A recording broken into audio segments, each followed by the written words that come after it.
Hello and welcome to everyone, myself Amit Kumar Pradhan और आप सभी का एक बार फिर से स्वागत है साई किसी कोचिंग संस्थान में। जैसा कि आप सभी को मालूम चल ही गया होगा कि CET PG 2022-23 का जो आपका नोटिफिकेशन है वो रिलीज हो चुका है। इससे पहले इस नोटिफिकेशन को लेके बहुत सारे डाउट्स थे कि CET इस साल होना है कि नहीं, कि NT एग्ज़ाम लेगा। तो फाइनली ये खबर आ चुकी है और ये आपके लिए खुशखबरी है कि इस साल भी जो PG का एडमिशन है वो CET IGKB के द्वारा लिया जाएगा।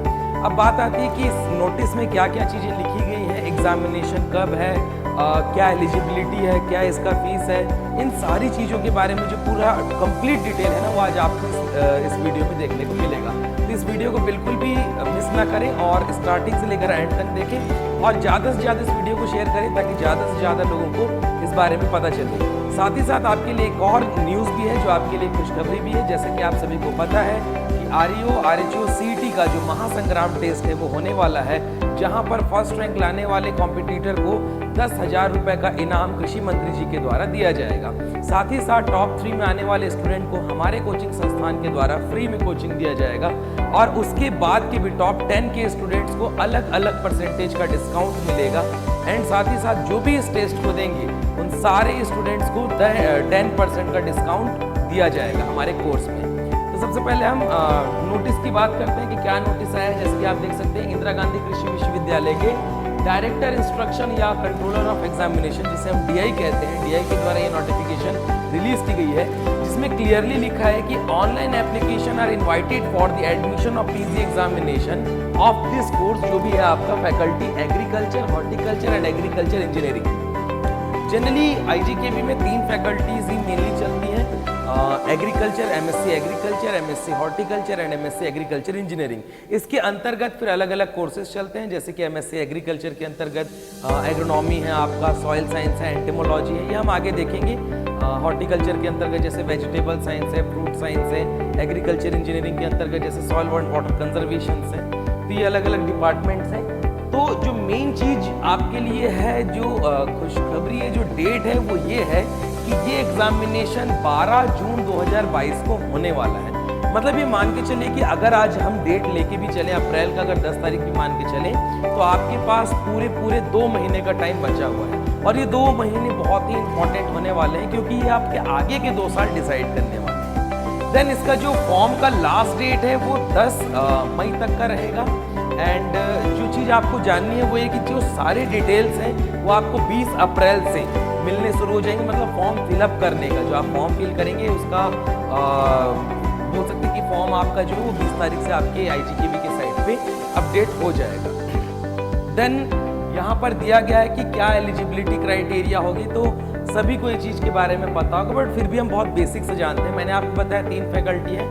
तो MSc एग्रीकल्चर के अंतर्गत आपको ये सारे कोर्सेज जो हैं वो मिलेंगे, जिसमें economics, extension, microbiology, agro meteorology, agronomy, entomology, genetics and plant breeding, plant pathology, plant physiology, soil science and agriculture chemistry. इसके लिए जो एलिजिबिलिटी क्राइटेरिया है वो आपका ये है कि आपका BSc agriculture, BSc agriculture honours, BSc horticulture या BSc हॉर्टिकल्चर ऑनर्स, जो कि आपका 4 ईयर का रहता है। यहाँ 10 + 2 + 4 का मतलब है 10th + 2 साल आपका 12th और 4 साल आपका जो ग्रेजुएशन है। अगर आपने इस सिस्टम से अपना ग्रेजुएशन कंप्लीट किया है तो आप इन कोर्स के लिए एलिजिबल हैं। साथ ही साथ आपको जो OGPA दिया जाता है, OGPA में आपका 6 से 0 का OGPA आपका होना चाहिए, या फिर 60% से ज़्यादा अगर आपका परसेंटेज सिस्टम है तो उससे ज़्यादा होना चाहिए। अगर आपने ये क्राइटेरिया रखा हुआ है तो आप इन कोर्सेज को लेने के लिए एलिजिबल हैं। देन आपका एग्रीकल्चरल स्टैटिस्टिक्स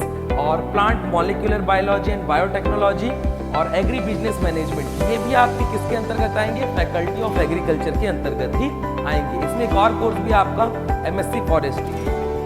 सभी का जो एलिजिबिलिटी क्राइटेरिया वो यहाँ पर दिया हुआ है। जैसे कि सेम वही पैटर्न है जो आपका ऊपर दिया गया था, आप देख सकते हैं। बस फर्क कितना है कि अगर आपने एग्रीकल्चरल स्टैटिस्टिक्स करना है तो आपका 12th जो है, यहाँ पर आप देख सकते हैं, गौर कर सकते हैं, 12th आपको मैथ स्ट्रीम से पास करना है। वैसे अगर आप प्लांट मॉलिक्यूलर बायोलॉजी और बायोटेक्नोलॉजी के बारे में बात करें तो यहाँ पर एक और जो ग्रुप है वो ऐड हो जाता है, वो है कि BSc एग्रीकल्चर अगर बायोटेक्नोलॉजी से आपने किया है तो आप मास्टर्स का एग्जामिनेशन दे सकते हैं। बाकी वही है, BSc ag, BSc ag honours, BSc horticulture, BSc horticulture honours, same वही है। देन फिर आपका अगर आप एमबीए करना चाहते हैं, या इसको हम एग्रीकल्चर के टर्म में एबीएम बोलते हैं, एग्रीकल्चरल बिजनेस मैनेजमेंट, तो इसके लिए जो एलिजिबिलिटी क्राइटेरिया है वो आपका फिर वही है, बस यहाँ पर एक और चीज ऐड हो चुकी है कि अगर आप बीटेक एग्रीकल्चर से भी हैं तो आप इस एग्जामिनेशन को दे सकते हैं। देन फिर आपका अगर बीएससी फॉरेस्ट्री करना चाहते हैं, तो अगर आपने बीएससी फॉरेस्ट्री किया हुआ है या बीएससी फॉरेस्ट्री ऑनर्स किया हुआ है तो आप एमएससी की एग्जामिनेशन देने के लिए एलिजिबल है। ये तो रही फैकल्टी ऑफ एग्रीकल्चर की बात। देन आपका फैकल्टी ऑफ हॉर्टिकल्चर भी है। फैकल्टी ऑफ हॉर्टिकल्चर में हम 3 कोर्सेज है, 3 डिग्रियाँ आईजीकेवी के द्वारा अलॉट की जाती है, जिसकी मैंने आपको बताया, floriculture, fruit science and vegetables. इसका एलिजिबिलिटी क्राइटेरिया बहुत सारा है कि अगर आपने BSc agriculture, agriculture honours, BSc horticulture और बीएससी हॉर्टिकल्चर ऑनर्स की डिग्री ली हुई है, 6.0 की स्केल से ज़्यादा आपका ओजीपीए है, तो आप बिल्कुल एलिजिबल हैं। देन जो आपका लास्ट है बीएससी एग्रीकल्चरल इंजीनियरिंग, इसमें जो कोर्स अलॉट किए जाते हैं वो आप यहाँ देख सकते हैं कि 3 कोर्सेज हैं। पहला जैसे कि मैंने आपको बताया था सॉइल एंड वाटर इंजीनियरिंग, दूसरा farm machinery and farm engineering, और तीसरा जो है agricultural processing and food engineering. इन तीनों के लिए ही आपका जो मेन एलिजिबिलिटी है वो ये है कि आपका ग्रेजुएशन जो है वो या तो बीटेक या बी से होना चाहिए, वो भी एग्रीकल्चर इंजीनियरिंग से, या फिर फूड इंजीनियरिंग या फूड टेक्नोलॉजी से। स्केल फिर वही है 6.0, और ये तीनों ही क्राइटेरिया इनके लिए है। बस एक चीज आप याद रखेंगे कि B Tech food engineering and food technology जो है उसमें से अगर आपने ग्रेजुएशन किया है तो एमएससी आप सिर्फ उसी में से फूड इंजीनियरिंग कर सकते हैं। बाकी सारी चीज़ों के लिए आपका सेम वही फंडा है, बीटेक होना चाहिए या बी होना चाहिए। तो ये तो रही एलिजिबिलिटी की। अब हम आ जाते हैं, देखिए कॉमन इंटरेस्ट जो सीटी होता है उसके रूल्स एंड रेगुलेशंस, बहुत सारे रेगुलेशंस हैं, हम बहुत ब्रीफ में डिस्कशन करेंगे। मैं आपको यहीं पर बता देता हूं, जैसे कि इसमें लिखा हुआ है कि इसमें मेरिट लिस्ट का चुनाव जो होगा वो रैंक के आधार पर होगा। इसमें जो काउंसलिंग प्रोसेस होगी वो मेरिट लिस्ट के आधार पर होगी। अगर यहाँ पर एक और पॉइंट यहाँ पर आप देख सकते हैं कि अगर 2 कैंडिडेट में सेम मार्क्स रखा हुआ है सीटी एग्जामिनेशन में, तो उनमें जो रैंक बनेगा वो आपकी ओजीपी जो ग्रेजुएशन में है उसके आधार पर बनेगा। अगर वो रैंक भी सेम है, ओजीपीए भी अगर आपका सेम है, तो उसके बाद 12th में जो आपका परसेंटेज है उसके आधार पर बनेगा। अगर वो भी सेम है तो उसके बाद जो आधार रहेगा वो रहेगी आयु। मतलब अगर कोई 21 साल का और कोई 22 साल का है तो 22 साल वाले को सबसे पहला प्रेफरेंस दिया जाएगा। यहाँ पर आप देख सकते हैं लिखा हुआ है elder will be given higher, मतलब जो थोड़े बड़े हैं। उसके बाद अगर इतने में भी सेम होने लगा तो उसके बाद फाइनल डिसीजन जो होगा वो आईजीकेवी का होगा। इसके बाद फिर इसमें दिया गया कि 200 नंबर का आपका टेस्ट होगा, जो एग्जामिनेशन है कोई नेगेटिव मार्किंग नहीं होगी। उसके बाद आपका लिया गया जो कट ऑफ है वो 33% होगा क्वालिफाई करने के लिए। तो ये वही सारी चीज़ें हैं, बहुत बेसिक सा चीज़ है, इसमें आपको बहुत ज़्यादा उलझना नहीं है। जो मेन चीज़ें वो आपको बता दी गई हैं। उसके बाद ये दिया गया है कि जो टाइमिंग रहेगी वो 11 AM से 1 AM के बीच में रहेगी, मतलब आपके 2 घंटे का टेस्ट है, ये टाइम आपको याद रखना है। उसके बाद आपका ये बताया गया है कि अगर आपका डोमिसाइल छत्तीसगढ़ का है या आपने छत्तीसगढ़ के आईजीकेवी से ग्रेजुएशन किया है तो आपको प्रेफरेंस पहले दिया जाएगा अदर स्टेट, या फिर आप बोल सकते हैं कि जो अदर यूनिवर्सिटी से ग्रेजुएशन किए उसके आधार पर। मिनिमम डिग्री का जो ड्यूरेशन होगा एमएससी का वो 2 साल का होगा, और एलिजिबिलिटी क्राइटेरिया आपको बताई जा चुकी है। और जो भी इंस्ट्रक्शन है इस एग्जामिनेशन से रिलेटेड वो आपको टाइम टू टाइम साइट पे या फिर ई कृषि पाठशाला ऐप को डाउनलोड करने के लिए कहा गया है। यहाँ आप देख सकते हैं कि लिखा गया है कि आप ई कृषि पाठशाला ऐप को डाउनलोड कीजिए, वहाँ पे आपको डेली अपडेट किया जाएगा, एग्जामिनेशन से रिलेटेड जानकारियाँ दी जाएंगी। इवन जो आपका सीट्स हैं, कितने सीट्स इस साल कम या ज़्यादा हुए हैं, उसकी जानकारी भी आपको यहीं पर मिल जाएगी। फिर लिखा गया कि अगर आप एपीएम या एमबीए करना चाहते हैं स्पॉन्सरशिप्स के बेस पे, तो आपको उसकी पूरी जानकारी, जो इंडस्ट्री स्पॉन्सरशिप कोटा है 4 सीट जिसमें रहती है, उसमें आपको पूरा परफॉर्मा जो रहेगा आपको भरना पड़ेगा। एंड ये जो है या मेन रहेगा कि important points to be remembered, examination से रिलेटेड क्या क्या चीज़ें आपको याद रखनी है। वेबसाइट लिंक जो ओपन होगी वो आपका igkv.ac.in पर होगी 20 तारीख के बाद से फॉर्म खुलेगी। उसके बाद एप्लीकेशन फीस आपका कितना है, 400 रुपये फॉर अनरिजर्व और ओबीसी कैंडिडेट ऑफ छत्तीसगढ़ के लिए, और 100 रुपये जो रहेगा वो ST SC जो कैंडिडेट्स होंगे उनके लिए।